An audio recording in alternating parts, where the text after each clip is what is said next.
I'm a Star Wars. I used to tell people that I'm a Star Wars super freak because they would ask if I was a Star Wars geek or a Star Wars nerd. I said, no, nerds don't exist in Star Wars. They exist in Star Trek.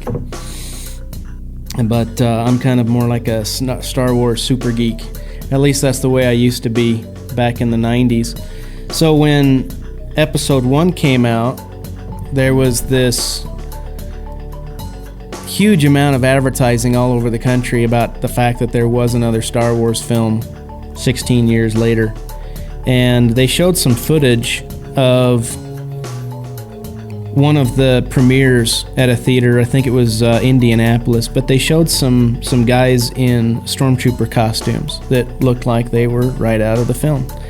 And I didn't know where they got them, so that's what started my quest into costuming, accurate costuming from Star Wars. As I was going through internet searches back then, which, I don't know, I think the internet was kind of more limited as to what you could find, but I came across the R2 Builders Club on Yahoo, and at the time, there wasn't a whole lot of information available. I just thought, okay, cool, because I really love R2-D2, let's make an R2-D2, that'd be awesome. So I joined the club. I was number 249. I was the 249th member of the club. And I just kind of trolled for a little while to see what was going on. And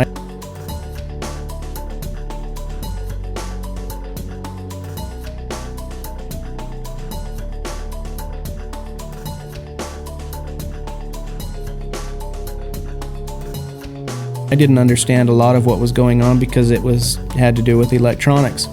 It wasn't until the club started doing more with blueprints that I started to get more involved. That's when I started participating in the discussions and whatnot.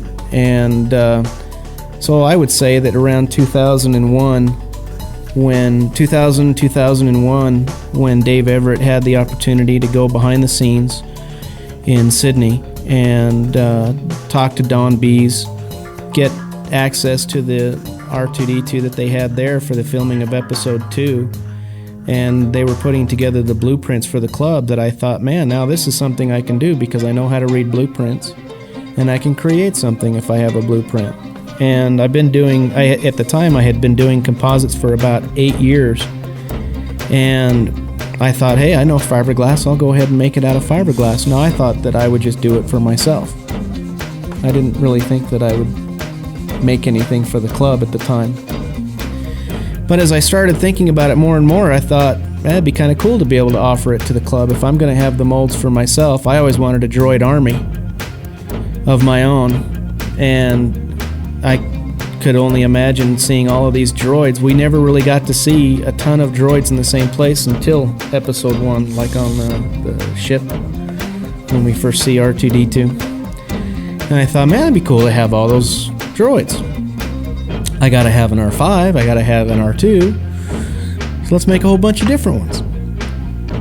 And so the club released the skins files to myself and John Sherrill about the same time, and I can't remember honestly which one of us had made the parts for the club first, but I just know that both of us were right about the same time. I think mine came in around the fall of 2002, and his part started in the spring of 2003, or somewhere around the winter of 2003. And so essentially both the fiberglass skins and the aluminum skins were coming out at the same time.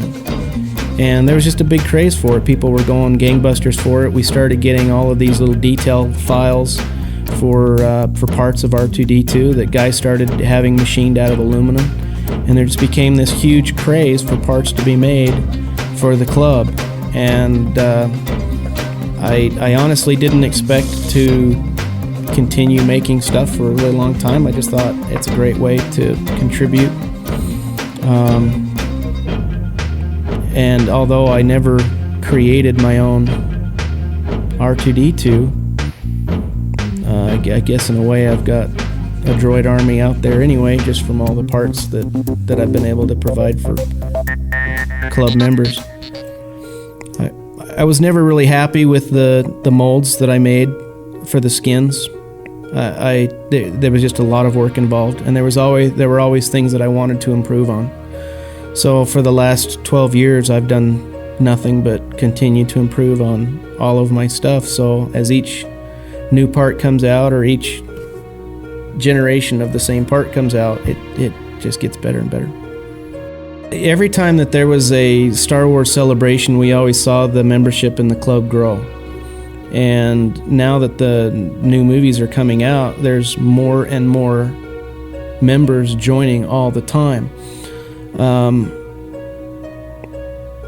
Seeing how many members there are, I think now there's over 14,200 or something like that in the club. Now, whether or not they're all members of Astromech or not, those are the amount of members that are officially part of the club through Yahoo. And I think that's probably the best way to judge how many people are in the club. Those are the amount of people that have joined. Depending on how many people are active, I just don't think there are that many people that are active. There are probably 300 to 400 that are active as far as participating in discussions. Some of them very few.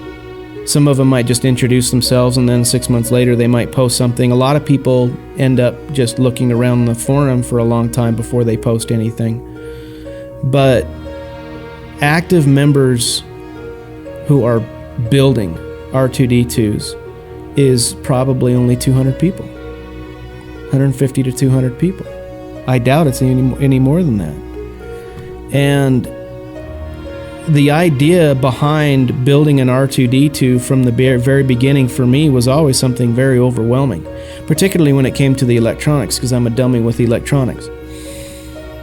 And although I'm capable of doing the things that I'm doing, I've kind of approached building parts for the club from the viewpoint of simplifying things so that it's easier for club members to build something.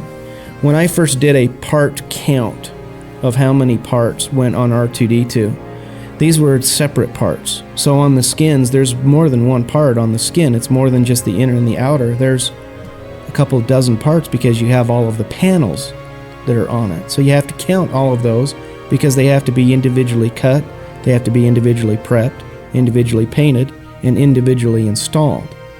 So you have dozens of parts just on the skins themselves. And you ended up on a droid, if it was built in that fashion, over 300 parts. And 300 parts can be very overwhelming if you've never taken on that kind of a project before. So when I've thought about my parts, I've thought that in order to keep them compatible with everything else in the club, that I had to build them exactly the same as everything else in the club. Well, that's not true. And I can continue to build things where there's a lot of stuff integrated that people don't have to worry about. And the more that I can integrate, but still works with other club parts, like a body or a frame or a pair of legs, as long as there's something in there that makes it easier for the person to build, that's kind of my goal, is to promote more people building in the club. Because things can be very overwhelming in the club. I can't imagine the viewpoint of somebody brand new coming into the club and seeing all of the activity, but also seeing just the amount of work that's involved. And it can also be discouraging when you do see people that have the skill set and they can build an R2-D2 rather quickly. It can be discouraging to other people if they don't have the time, or if they don't have the skill set. So the idea is to simplify things for people so that they can build an R2-D2. They're not buying an entire R2-D2. They're not buying a kit. They still have to do some work. They still have to do some painting and assembly and all that. They can't buy everything all at the same time. They have to buy everything separately. But at least they have things a little more simplified, and it'll just promote growth, I think, in the club, especially with, I think that by the year 2020, we're probably going to have over 20,000 members. After all the next movies come out. That's a lot of people. And if we still only have 300 to 400 people that are building R2-D2s, that's nowhere near that's 1.5%, 2% of the members of the club that are actually building. And I think that we can certainly try to promote and encourage people to build if things are a little bit more simple. I know for other people too, it can be a daunting impact on their wallet.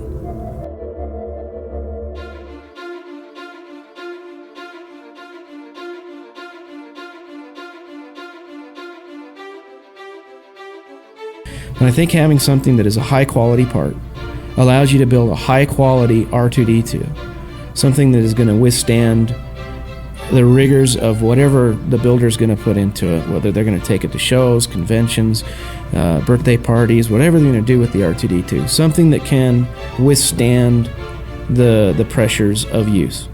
And that's what composites can do. And that's what I love about composites too, is it's so versatile.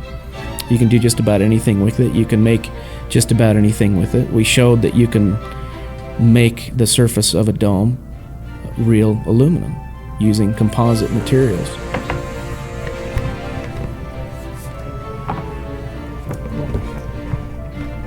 trying to think if I had that was pretty complete. That was pretty good.